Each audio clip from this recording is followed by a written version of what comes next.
I love chaos. I think chaos is good. I think chaos is fantastic for college football. And that's what really makes the sport go round and different than any other sport out there. But unfortunately, this year, there really hasn't been a lot of chaos occurring.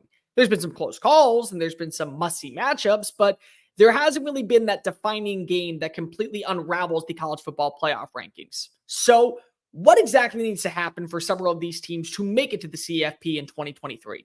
If you are new here, welcome into the channel. My name is Cole Thompson. I'm a radio show host based in Houston, and I talk college football daily. So if this is the type of content you enjoy, plus coaching searches, the college football playoff, conference championships, offseason recruiting, transfer portal, and all that good stuff, make sure you smash that subscribe button down below. Leave a comment telling me what your chaos theory is for the college football playoff.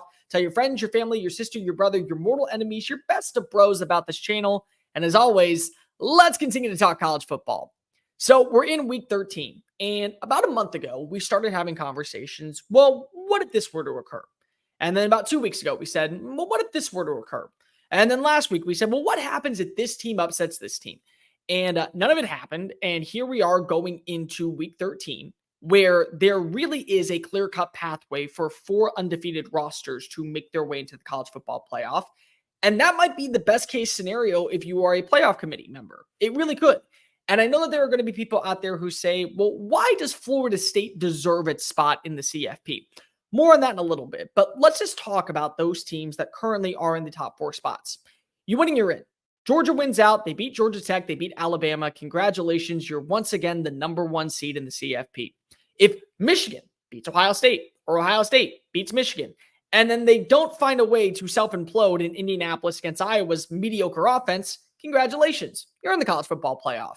And then surprisingly, we don't know who is playing against Washington in Las Vegas just yet, but Washington, with 4 ranked wins on the year, is going to be in Sin City on a Friday night, hoping to punch their ticket to the CFP.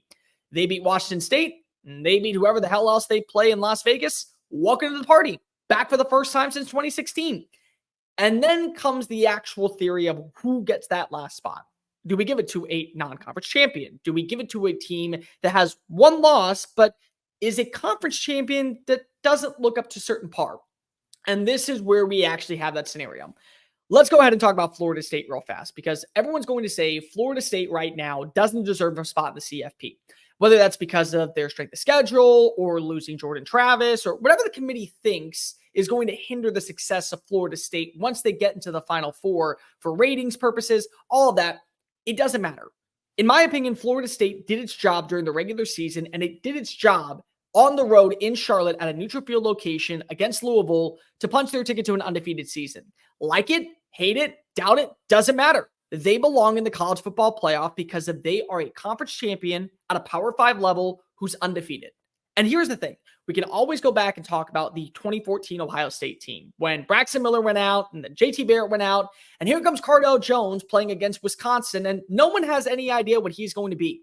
But the boost of the resume, plus the way the team played, even with Cardale Jones, looked promising. So if Tate Rodemaker actually ends up slinging the rock around the yard against Florida and he gets a dominant win, and then he goes into Charlotte and he gets a dominant win with Trey Benson, with Keon Coleman, Johnny Wilson, and a stout defense, that's enough for me to say resume's there, record's there, Power 5 conference is there. You are in the playoff. And I don't really care what you can say. Trust me, I'll be completely real with you. I don't know what Tate Rodemaker is going to be, but I can tell you this much. Florida State, the way that they have played at times this year, they would lose to Georgia. They would lose to Washington. They would lose to Texas, Alabama, Oregon, Michigan, Ohio State, and probably even potentially a Louisville or even a Missouri team for that matter. But the bottom line is that if you did your job, you did your job. And that's kind of the same argument with Washington that we have. People are doubting Washington because they play in the Pac-12. Spoiler alert, this isn't your mom and pop's Pac-12. This is the new, fun, and also swan song farewell version of the Pac-12 that has basically been college football's toughest conference week in and week out.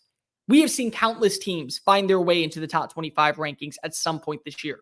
UCLA was in it. You had Colorado in it. You have Arizona climbing the ladder. Arizona, of all teams, still has a shot at making it to Las Vegas. You have USC with a high-tempo offense. You have Oregon, Oregon State. You have Utah that's battle-tested and also really well coached. And Washington has walked into every building and said, we're going to take that W. You're going to sit down. You're going to shut up. And we're going to continue to do our business. The bottom line is that whether or not Washington is an elite team like TCU wasn't last year, they did their job. Oh, but they would lose by 40 to Georgia. Congratulations, Georgia. You get a free shot to have your cake and eat it too on the way to 3 national championships in a row. Good for you. Doesn't mean you didn't do your job. Like, this is the whole point of the game, isn't it? To see what the on-field play is and let it unfold once we actually watch it live. Isn't that the whole point? Because if we're just going based off of Vegas odds, then what would happen is we would take the 4 best teams based off of what is said on a paper or statistical metric, and they would play for the college football playoff, which then would mean the regular season is a joke. We don't actually need these games to be played. And why don't we just go ahead and fast forward from September to December or early January, where this is actually where things would happen. It's just the bottom line, plain and simple. And it goes back to my theory of where it comes to for Alabama.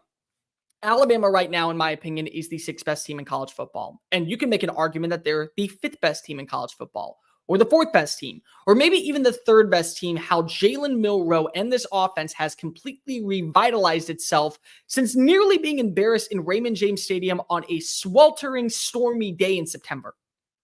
That team still is not going to get in the college football playoff over Texas. So you need Texas to lose. You need Texas to lose either this weekend at Texas Tech. You need them to lose in the Big 12 title game. You need them to suffer a loss, because whether or not we agree that Alabama is the more superior team, Steve Sarkisian and the Longhorns marched into Bryant-Denny Stadium on a Saturday afternoon in September and won by double digits. That doesn't happen under Nick Saban. It doesn't. Never has. Doesn't really ever will. It's happened 7 times in the history of the sport.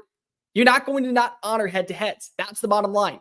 I think Texas is kind of a team that's just barely skating by. In my opinion, Texas reminds me a lot more of TCU than Washington reminds me of TCU, where they had 9 lives, and at the very end, when it came down to a SoFi Stadium weekend, guess what?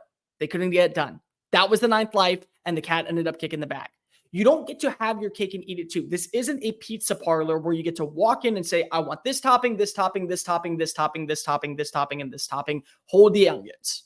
You don't get to do that. That's not the way the College Football Playoff Committee works. So if you are a College Football Playoff Committee member, the best case scenario is seeing 4 undefeated teams. They win their conference, they're all Power 5 opponents, and whether or not you agree that Washington has outlasted everybody or Florida State just kicked the tires down the road and found a way to win, they still did their job. They're in the CFP. And I'm going to do more videos throughout the week talking about how every team can get the playoffs, but right now, the bottom line is that if 4 teams are undefeated, that's who gets in the CFP. You hate it. You may not agree with it, but it is what it is. You play the games on the football field. You don't play them on paper. You don't play them on a stat sheet. You don't play them through Vegas odds. You play them through 60 minutes of action, and whoever comes out on top continues to climb up the ladder. That's just the bottom line.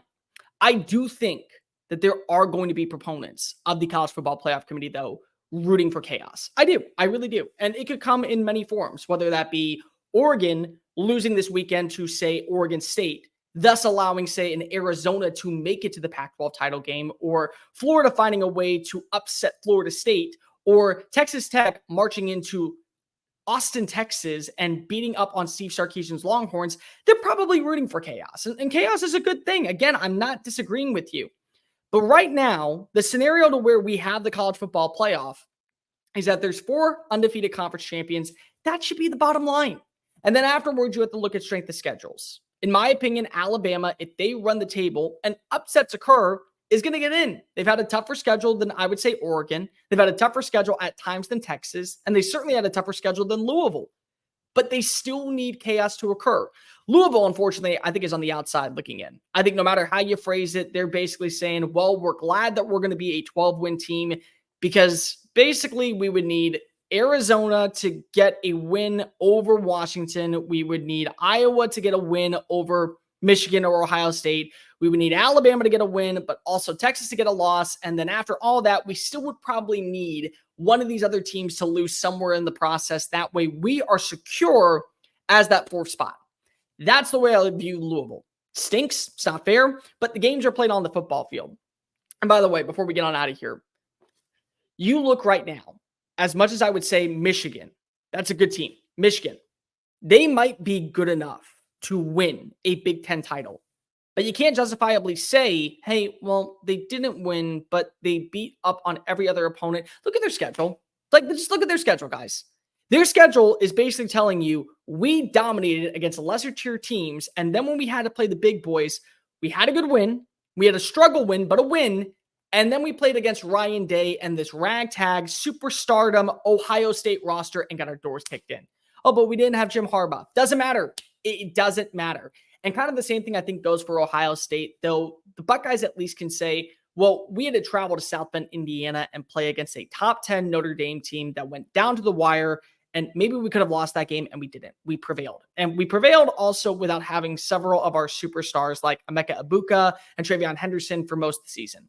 Doesn't mean it's fair, just means the bottom line. So to recap, before we get on out of here, the way that I view this is if the College Football Playoff Committee showed us anything last night, it was that if the 4 teams that are undefeated stay undefeated, that's your Final Four. And afterwards, chaos occurring might be the best thing, and it might also be the worst thing in this season's college football. I hate to say it, but I understand in seasons like this why we would expand the college football playoff scenario, because there's going to be at least 2 teams left out, whether or not they did their job all the way from the start to the finish, or they just fell apart some point in the middle of the regular season. Guys, thank you so much for watching that video. Don't hit the X button yet. Make sure you hit subscribe to keep up with all of our daily content found on Just Saying It and anything else that we post on this channel. Bye.